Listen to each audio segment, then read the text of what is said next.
Order, order. Mr. Stewart Jackson to move the motion.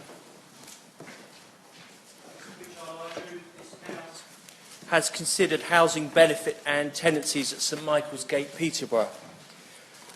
Mr Pritchard, it's a pleasure to serve under your chairmanship, I don't think for the first time, and can I thank the Speaker for giving me the opportunity to share with the House the issues relating to housing benefit and a particular loophole which has given rise to a very unfortunate and regrettable situation in my constituency.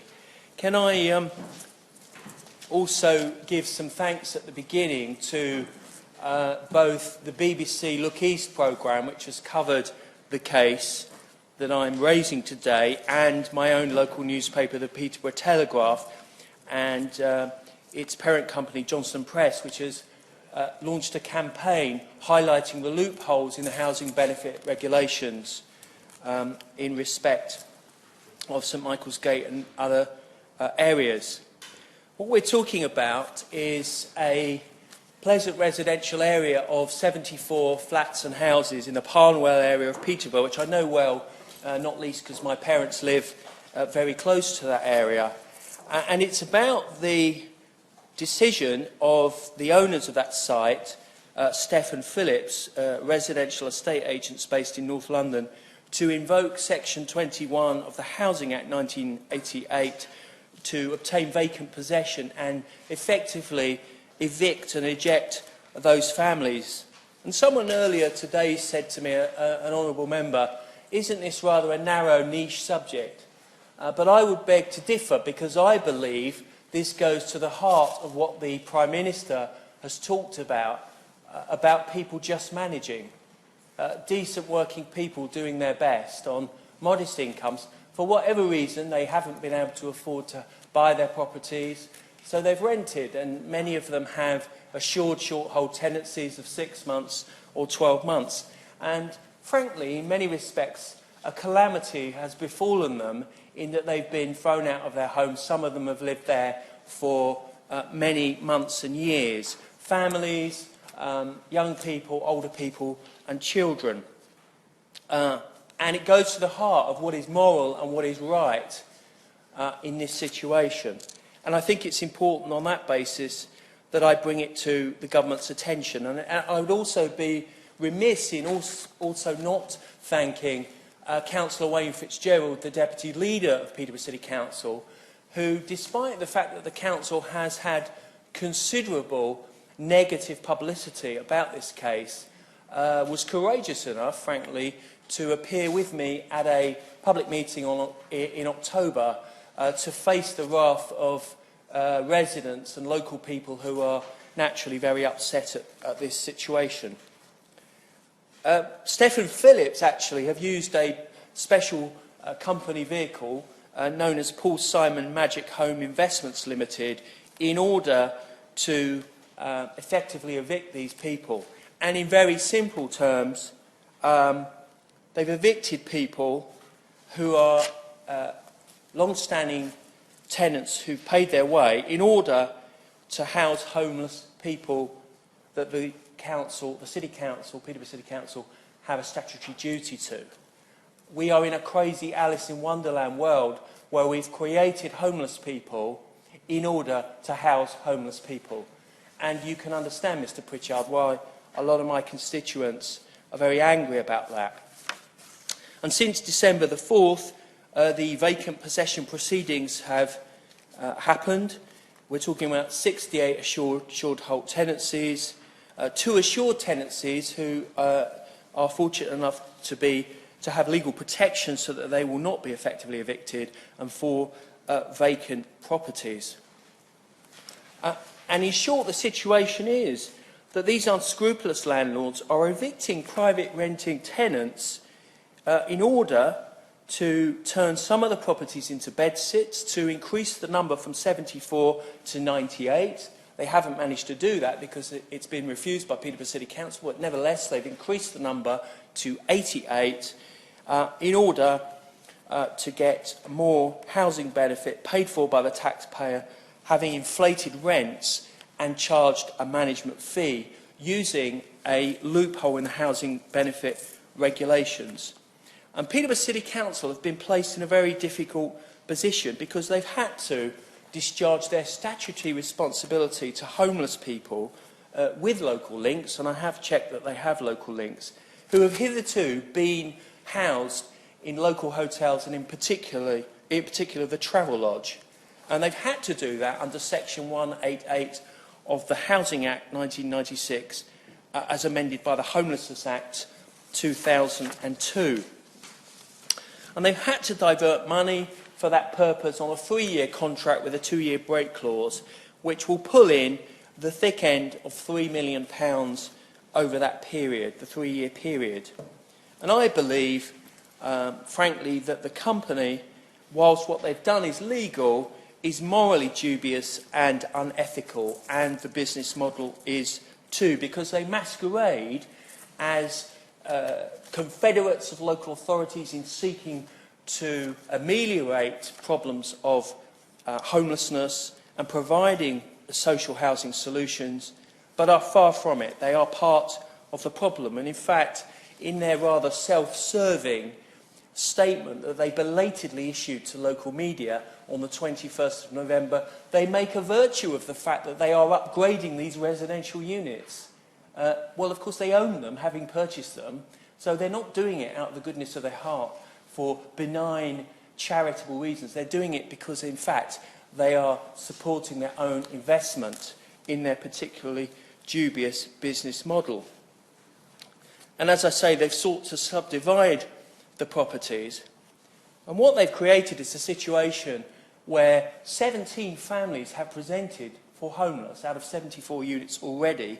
12 have been placed in the position of declaring themselves formally homeless, and 9 have been accepted as homeless by Peterborough City Council. And that is as at the 4th of December. The figures might be different now. And it's not a unique situation. The same company, Stephen Phillips, tried the same modus operandi in Luton recently. In fact, thanks to Look East, they were able to look into the activities of this company, but Luton Borough Council told them they weren't interested. They weren't willing to see the taxpayers' pound gouged, the taxpayer fleeced, and they sent Stephen Phillips away with a flea in their ear. But unfortunately, Stephen Phillips re-let those units in Milliners Court, Luton, to Barnet London Borough Council. Not as if they've stepped in to assist Peterborough City Council out of the goodness of their heart. They have seen a niche business model, unethical as it is, and have taken the appropriate action. But I think it's appropriate at this stage, Mr. Pritchard, to step back and try and understand why we were placed in this position. And these are issues I think that the Minister may want to dwell upon, both in his response to me and also his officials may want to look into in due course, and I expect him perhaps to take the opportunity to write to me if he's not able to answer the questions now. At some stage, St Michael's Gate was owned by what we now call a registered social landlord, a housing association. It was effectively social housing. It was a very nice, pleasant, settled estate in Parnwell. But at a time we don't know, it passed from the public sector into the ownership of a company called Achilles, and then to Stephen Phillips, who pursued the actions that I've mentioned. The reason this is important is it would have needed the sign-off, the sanction of the housing regulator at the time, whether it was the Housing Corporation or the Homes and Communities Agency, in order for that to happen. We're not talking about a couple of bedsits or a couple of flats. We're talking about a quite significantly large housing estate. And I think that's an important issue as to why that was allowed to happen. And it might be the Minister wants to ponder on that issue. There was also a failure of intelligence by Peterborough City Council that they allowed this set of very good quality social housing units to pass into private hands. Now, I know for a fact that Peterborough City Council quite rightly are pursuing the option, the active option, of establishing a joint venture housing company with the largest residential social landlord in the area, which is Cross Keys Homes, which is the stock transfer company of some 13 years standing in Peterborough. Now, they have £13.6 million of right-to-buy capital receipts. Now, I ask, in all honesty, why it was not possible for some of that money to have been used to purchase or lease that property in order to discharge the homelessness obligations that the council has under the appropriate legislation. That didn't happen. But it's only fair to observe also that the council is now, in response to the uproar caused by the St Michael's Gate debacle, accessing government money as a result of bids to the homelessness prevention strategy and migration funding to deal specifically with the homelessness issue. The third issue is the increase in homelessness. Despite some of the, what I think sometimes ill-judged comments of the City Council, blaming the government's welfare reforms and specifically universal credit for the spike in homelessness, there's no evidence to suggest that that is the reason why suddenly we have been overwhelmed by an increase and an upsurge in numbers of homeless people in the Peterborough area. There are other reasons which I think account for that increase. One is that the large-scale level of immigration, which incidentally is an issue that the Leader of the Opposition, the Right Honourable Gentleman for Islington North, is discussing as we speak in my constituency at Paston Farm Centre in Peterborough, that has had the effect of saturating the private rental market in Peterborough and caused some difficulty. Also, the introduction of the selective licensing scheme in the city has meant that many of the more dubious landlords have chosen to opt out of the private rented market, and that has put pressure, obviously, on the number of people, the number of properties available. And of course, we've also seen a national phenomenon, which is that people are finding it increasingly difficult to make ends meet, and therefore they don't pay the rent and they are being evicted. So all these things have come together, but the benefit cap has not been an issue, and universal credit has also not been an issue either. So there's been a failure of intelligence and a failure of governance, and I do regret the fact that I was given erroneous information by the Leader of the Council. Now, Councillor John Holditch, the Leader of the Council, is an honourable man, and I do believe he made a genuine error, but he told me if Peterborough did not sign this 3-year contract, then Luton would most assuredly sign the contract. That proved to be an erroneous statement because Luton denied it subsequently. But it's certainly the case that given the modus operandi of Stephen Phillips, they would have touted round these properties to other local authorities in need of discharging their homelessness duties, whether it's Stevenage, Harlow, Milton Keynes, etc.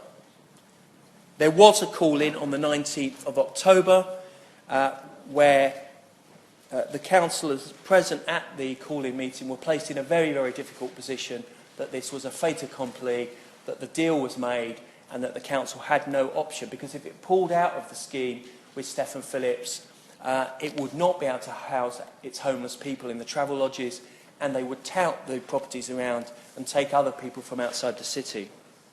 So may I finish, Mr Pritchard, by just asking the Minister to look at the loophole in the housing benefit regulations, because what effectively it means is that as a result of those loopholes, instead of 74 families having assured short-hold tenancies and generating an income of £659,000 a year, by treating each unit as a temporary overnight homelessness unit with the £60 per week management fee, inflated rents and the local housing allowance subsidy level, Stephen Phillips are able to bring in £966,000 of taxpayers' money.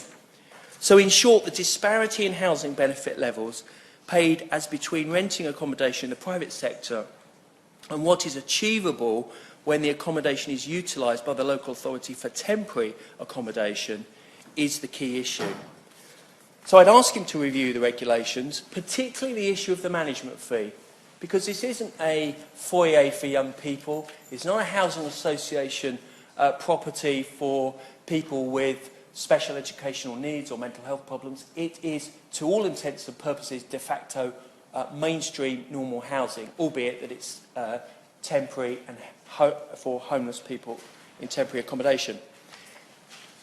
I'd like him to work with the local government association to tackle the issue, which is growing across our country, of local authorities shuttling around the most vulnerable people who are homeless to different local authorities because they are unwilling or unable to house those people themselves. And I know that Lord Porter of Spalding is taking this issue very seriously as chairman of the local government association. There is a lack of accountability too. It shouldn't be the case that we have to pursue freedom of information requests in order to get information from Stephen Phillips, who are in receipt of large amounts of public money. And local authorities need to work in unison together in order to make sure that they develop protocols to put in place to make sure this doesn't happen again. And very finally, Mr. Pritchard, Peterborough City Council are between a rock and a hard place, and they are not solely at fault. And in fairness, I hate to say it, nor is Stephen Phillips. I feel very bad about what has happened. I'd like to apologise to my constituents that I couldn't do more to help them. And I feel to a certain extent I and the system have let them down. It's unfair, it's morally repugnant, and I hope this debate and the Minister's response, Mr. Pritchard, will make sure that to all intents and purposes decent people are not treated like this again, and it won't happen in the future. The question is that this House has considered housing benefit and tenancies at St Michael's Gate, Peterborough. Minister. Well, Mr. Pritchard, it is a pleasure to serve under your chairmanship for what I believe is the first time. And I would like to start my response by praising my honourable friend, the member for Peterborough, for raising this issue here in Westminster Hall today. It's not actually the first time that he has raised it with me or with the department. He presented a petition, I believe, to the House, and I've just signed off our response to that petition. He is, as all members of the House will know, he is a highly diligent constituency MP, and it does him great credit that he's raised this particular issue today. And I'd like to join him in congratulating his local paper, the Peterborough Telegraph, for the interest that they have taken in this issue as well, Mr. Pritchard. As my honourable friend said in his speech, I understand that nearly all the current tenants at St Michael's Gate hold assured short-hold tenancies under the Housing Act 1988. That gives them the right, Mr. Pritchard, to live in the property as their home and to get repairs done, and they cannot be made to leave within the first 6 months of the tenancy. The legislation, however, also enables a landlord to regain possession at or beyond the end of that 6-month term with 2 months' notice. Before assured short-hold tenancies were introduced by the Housing Act 1988, the private rental market in this country was in decline. Regulated rents and lifetime tenancies meant that being a landlord was simply not commercially viable for many property owners. Since the law was changed in 1988, the private rental sector in this country has grown steadily from just over 9% of the market at that time to 19% today.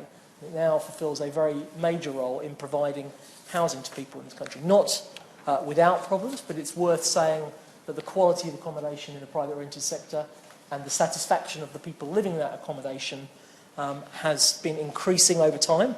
There are certainly problems with which my department continues to grapple, but overall that story of deregulation has been a success and has allowed more people to access accommodation in the private rented sector. Now, the difficulty here in this area, Mr. Pritchard, is we know that people want the stability of a secure home. However, the government's view is that more restrictive legislation that would prevent this company doing what they've done in this particular case would mean that fewer homes would be available to rent, and that wouldn't help tenants themselves. I thought that my honourable friend posed the question quite right in his speech. It may well be legal, and we may well have to accept that if we want a thriving renter sector, we have to allow landlords with notice to ask people to leave a tenancy. The different question which he posed is whether the behaviour of the company in this situation is moral or right. And that is a different question, and one where I very much share his concern. And I think anyone listening to this debate or reading the transcript subsequently, Mr. Pritchard, will ask the same question that my honourable friend posed in his speech, which is this sort of Alice in Wonderland quality to this, to what's happened in this situation, where a group of people have essentially been told that they need to leave their homes and been made homeless in many cases in order to provide housing for the homeless. It seems a highly irrational way, both for a company and for the City Council to behave. So, accepting that if we want to have a thriving rented market in this country, we have to accept the ability of landlords to regain possession of their property. What can the government do to try and make this situation far... Order. We have a division in the House, so the sitting is suspended, and if we could have return as quickly as possible, please, a maximum of 15 minutes, but hopefully earlier. Thank you.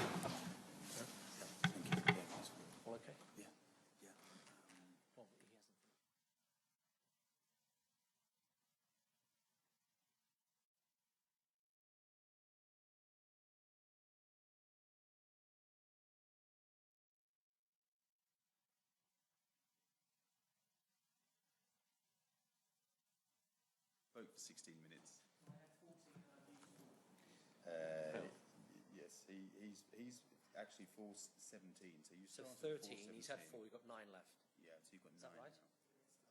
So you started at 21. Yeah. I think you'll need yeah. you'll need the 9, won't you? Just you sure?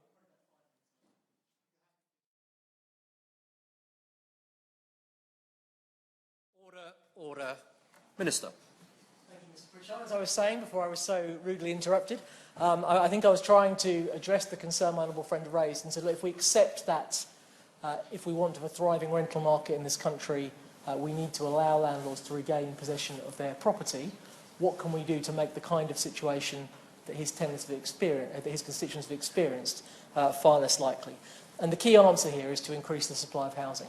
A lot of the issues that he referred to in his speech, and I'm going to come on and answer some of his detailed questions in a second, but ultimately they come back to the point that we've had a situation in England for probably 30 or 40 years where we've not as a country been building enough homes, and therefore the demand for housing far exceeds the supply.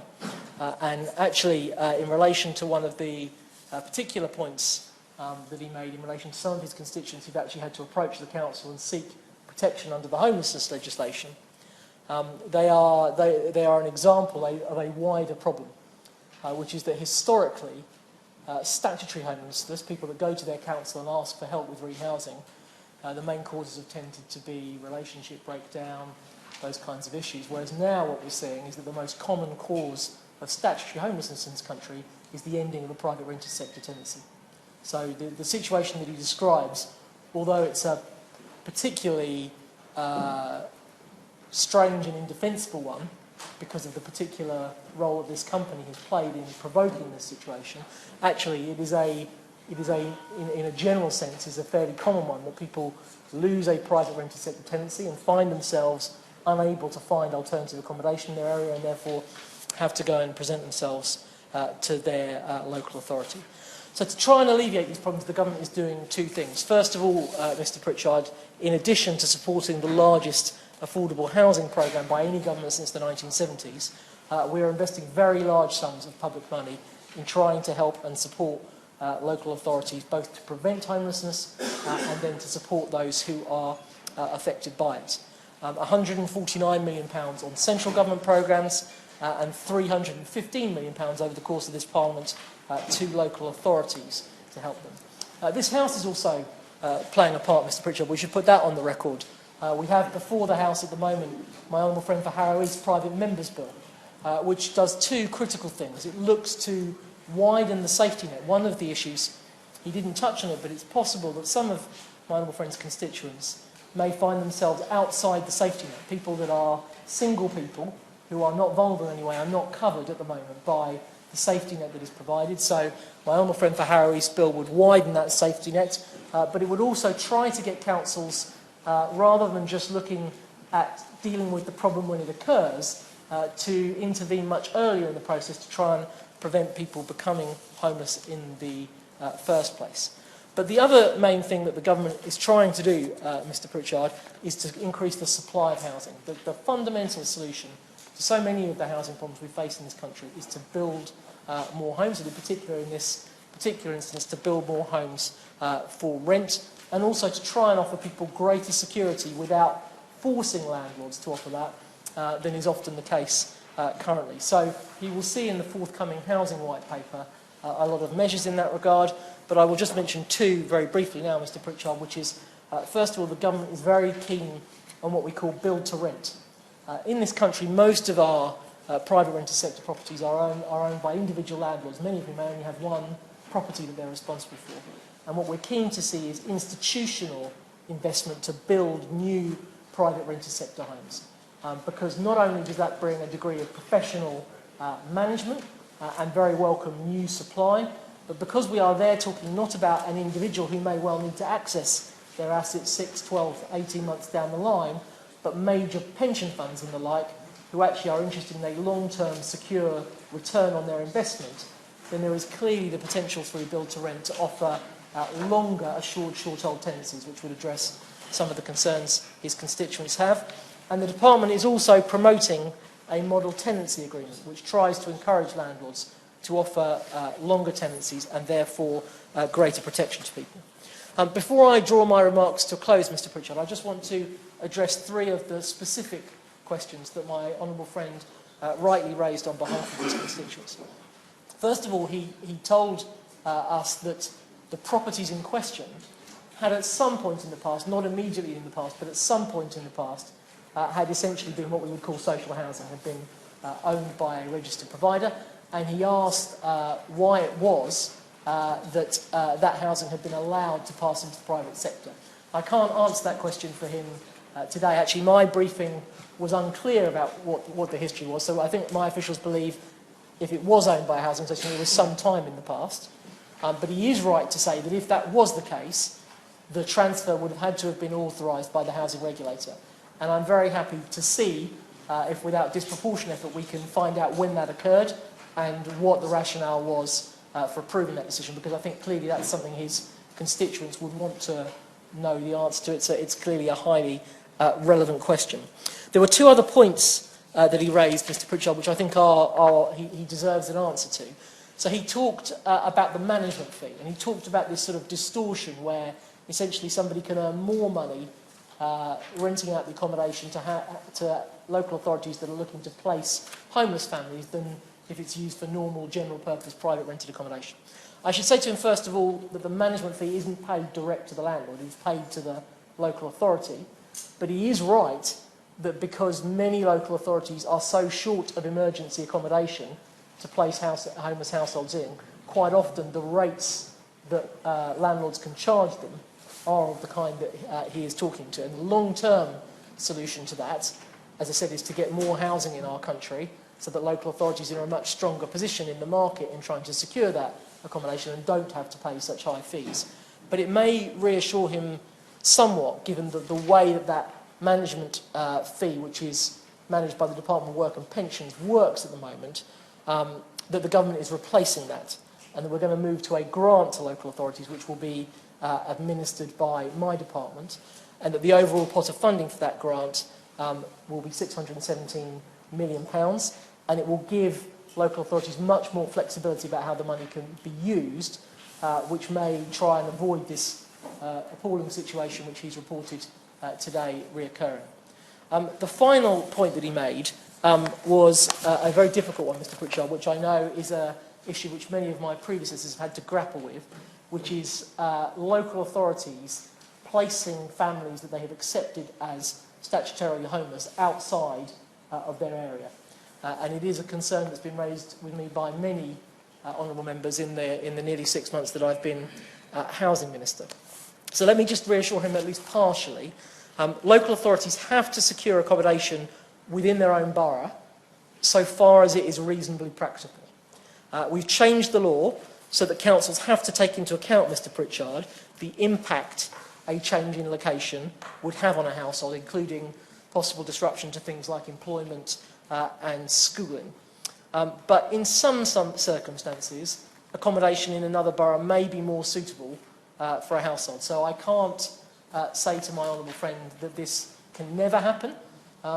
What I can reassure him is that we have made it more difficult. And again, and probably this is the right moment to draw my remarks to a close, the long-term solution to this problem of councils placing families in different boroughs is to end the housing crisis in this country, is to ensure that we build more homes, build up our housing supply, so that each local authority has the ability within its own area to place the families it accepts within the area in which they live. And clearly that is in most cases the right thing for those families. Most people will have friends, families, personal relationships there, which if they're placed at a distance, they risk losing. So I will draw our to a close at that point, Mr Pritchard, by thanking my honourable friend for raising this very disturbing case.